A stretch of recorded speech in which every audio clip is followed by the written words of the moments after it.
Hello Sagittarius, welcome to Like a Tarot. Angels and guides, please guide us. Ano ang message ng mystical cards para sa mga Sagittarius?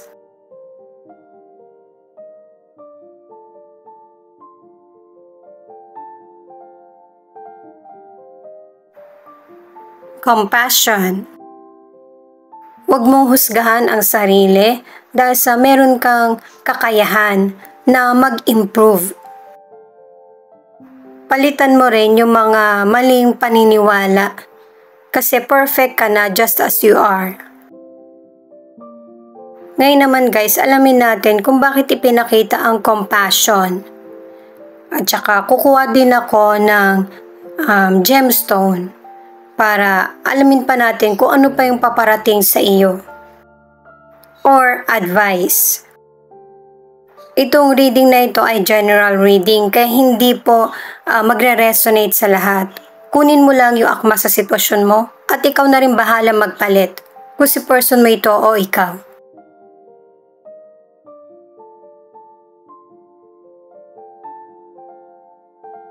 Ito na yung cards para sa compassion. The World, Knight of Swords, at Six of Cups.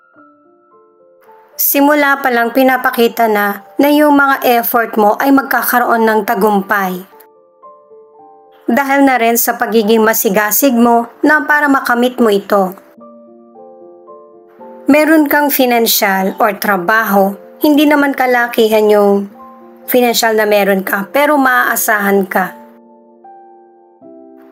Nakadalawang cards ka na marami kang pwedeng ma-achieve sa buhay, lalo na sa career. Kaya wag mong babaan yung tingin sa sarili mo. Lakasan mo yung loob mo.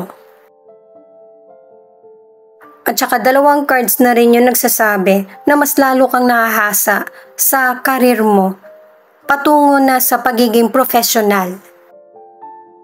At saka may ilan na nagkaroon na ng problem sa nakaraan patungkol sa negosyo pero hindi pa rin natututo. Kaya kailangan mong matutong makiramdam. Sa mga single, marami kang makikilala sa bansa mo at saka sa ibang bansa. At ito yung chance ng mga single na para may matutunan ka sa bawat taong makikilala mo or makakarelasyon. At ito rin yung time na magkakaroon ka ng pagkakataon na makapag-connect sa mga dati mong nakasama or nakarelasyon para sa mga single. Sa mga nasa relationship naman ay happy ka at saka yung bang kontento sa relasyon nyo ng person mo. Merong relationship goals na magkakaroon ng anak, magpapakasal o kaya yung magsasama na. Alamin naman natin kung ano yung paparating or advice para sa mga Sagittarius gamit ang stone. Numite. Ang stone na ito ay yung i-recognize yung abilidad mo. At saka mag-i-increase pa yung swerte na dumarating sa buhay mo. Ang ilan sa inyo na nasa relationship, okay yung relasyon nyo ng person mo.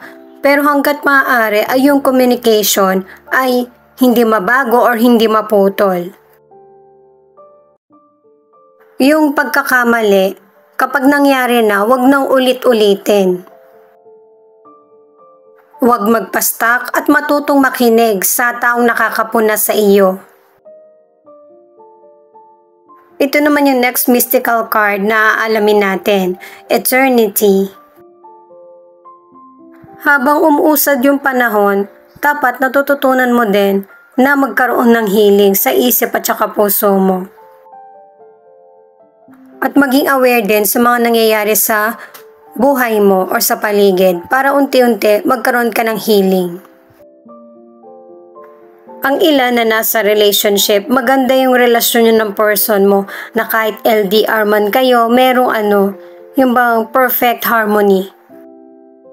Single ka man or nasa relationship, ang ilan sa inyo nagsimula bilang magkaibigan hanggang sa maging matatag ito at maging long-lasting ang relasyon. friendship man ito or relationship. Ang ilang single, magkalayo kayo ng potential person at yung person na nagugustuhan mo ay committed na. Ang ilan na nasa relationship, kahit magkalayo kayo ng person mo or magkasama, huwag mong hayaan na sirain ng iba ang relasyon nyo. At kung meron man kayo na hinala, malalaman mo din ito. The Hermit, Knight of Cups at the Moon. Sa mga cards na ito ay pinapakita na ang ilan sa inyo, pinag-iisipan mong mabuti yung mga decisions mo at saka hindi ka muna naikipag-connect kahit kanino. At saka base na rin sa mga cards, ang ilan sa inyo meron kang pangangailangan na hindi maibigay ng person mo. Ang isa dyan ay physical contact. Kaya nagkakaroon ng pagdududa sa akala mong person na pwede mo mapagkatiwalaan. Sa financial, nagkakaroon ng distraction kasi may iba't ibang temptation. Ang ilan naman sa inyo sa financial, maganda yung ipinapakita kasi nagkakaroon ng increase. Maybe ang ilan sa inyo meron kang ibang pinagkakakitaan. At saka mag-ingat din sa mga taong nagtitake advantage ng financial or kita na meron ka. Ang ilan sa inyo na nasa relationship ay meron kayong problem or issue na hindi tinapos ng person mo. Alalahanin na yung pagharap sa problema ay positive para sa iyo at saka sa person mo. At ito yung magandang timing para sa pakikipag-ayos. At saka ang ilan na nasa relationship, ang advice ng mga cards ay ito na yung magandang panahon para sa seryosong pag-uusap kung ano yung kailangan at gusto sa relasyon. At saka ang advice ng cards ay unawain mo din yung person mo sa mga bagay na hindi niya agad natutupad or nagagawa sa mga sinabi niya sa iyo. Alamin muna natin yung next stone. Ito naman ay Jasper. Ang ibig sabihin nito ay yung pag-release sa negative feeling at yung pagpalit ng pagiging masigasig o kaya yung lakas ng loob. Single ka man or nasa relationship, ang advice ng mga cards na ito ay i-let go mo na yung mga negative at saka palitan ng mas positibo. At saka ang ilan sa inyo na nasa relationship, yung person mo gusto niya na magkaroon ng enlightenment sa nangyayari sa relationship nyo. Yun kasi yung tamang paraan na alam niya na para maayos yung relationship nyo at mas tumibay. Ang ilang single naman, meron ka talagang potential person na nagugustuhan. Kaya lang, hindi mo alam kung paanong timing mo ito sasabihin sa kanya.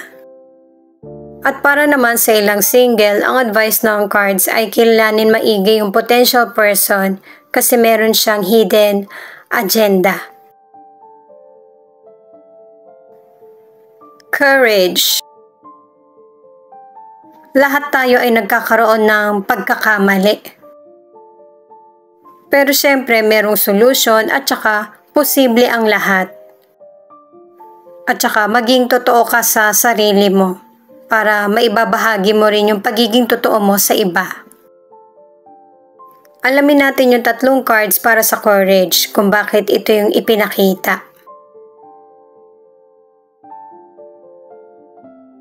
Five of Swords in reverse, Eight of Cups, at the Fool. Para sa mga person na hindi nakagawa na mabuti, positive yung card na mareresolbahan yung problema mo pero hindi hanggang doon lang, kundi pananagutin ka ng ibang tao na naagrabyado mo. Ang ilan naman sa inyo ay magkakaroon ng desisyon na pansarili kasi gusto mo na ma-achieve yung mga goals mo sa buhay at magkaroon ng fulfillment. At saka, ang ilan sa inyo, yung hindi mo pagkakaroon ng desisyon, yun yung nagkakaroon ng hindi magandang epekto sa sitwasyon mo or buhay. Sa health, ang advice ng mga cards, kailangan ng sakripisyo para ma-achieve mo yung weight na gusto mo. O kaya yung mapabilis, yung healing mo o recovery. At saka yung mga negatibong sitwasyon at person, yan yung dapat mong iwasan kasi nakakaapekto sa kalusugan mo. At saka maging alerto sa daan, pwedeng ikaw yung maka-aksidente or madadamay ka. Ang ilan sa inyo na nasa relationship ay matatapos na yung pagtatalo or problem sa relasyon. Ang ilan na nasa relationship ay hindi na talaga kayo magkasundo ng person mo dahil sa differences at saka yung nahihirapan na kayong ibalik yung tiwala. Kasi merong person na nagdidesisyon agad. Yun bang halimbawa gusto mo na magpakasal pero ayaw pa pala ng person mo, hindi pa siya ready. Kaya kailangan talagang mag-usap kayo ng person mo para hindi dumating sa yung panahon na kung kailan naka-ready na lahat, siya naman yung hindi a-attend. At saka guys, sa pagpapakasal, kapag hindi na talaga kayo magkasundo, huwag mo na ituloy. Kasi mas lalo lang kayong masasaktan kung hindi nyo kayang patawarin ang isa't isa. Aventuring. Magandang stone to kasi ito ay para sa swerte, opportunity, at prosperity.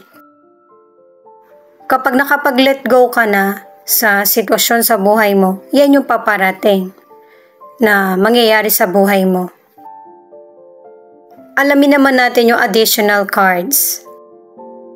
Two of Wands na ang ibig sabihin ay moving forward ka na sa buhay mo at dinodiskubre kung ano pa yung pwedeng makatulong sa iyo at saka yung ma-accomplish yung mga pinaplano mo.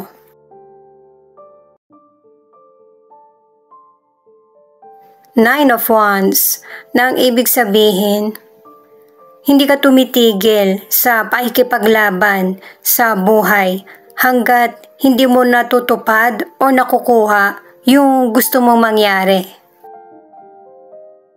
or kailangan. Itong Queen of Cups ay advice na anuman ang sitwasyon na kinakaharap mo sa buhay, mas piliin ang kapayapaan or love. Pero may person talagang gagawa niyan. Maybe ikaw sa relationship or yung future na makakarelasyon ng ilang single. Siya nga pala, marami pong salamat sa mga nag-like, share, comment, and subscribe. At pati na rin po sa mga nakikinig at nanonood. Saan man panig kayo ng mundo, ingat po kayo palagi. Ito naman ang angel number mo. Affirm. Everything happens for a reason. Don't think too much. Trust the process. Everything will be okay very, very soon. Type yes if you believe. 11:11. Your soulmate is out there, manifesting you. This person has missed you for a long time and dreams about being with you. Are you ready to receive it? Type yes if you are ready. 900. Substantial change is coming your way. Angel 900 meaning brings about a calming effect. Agree to its vibrancy.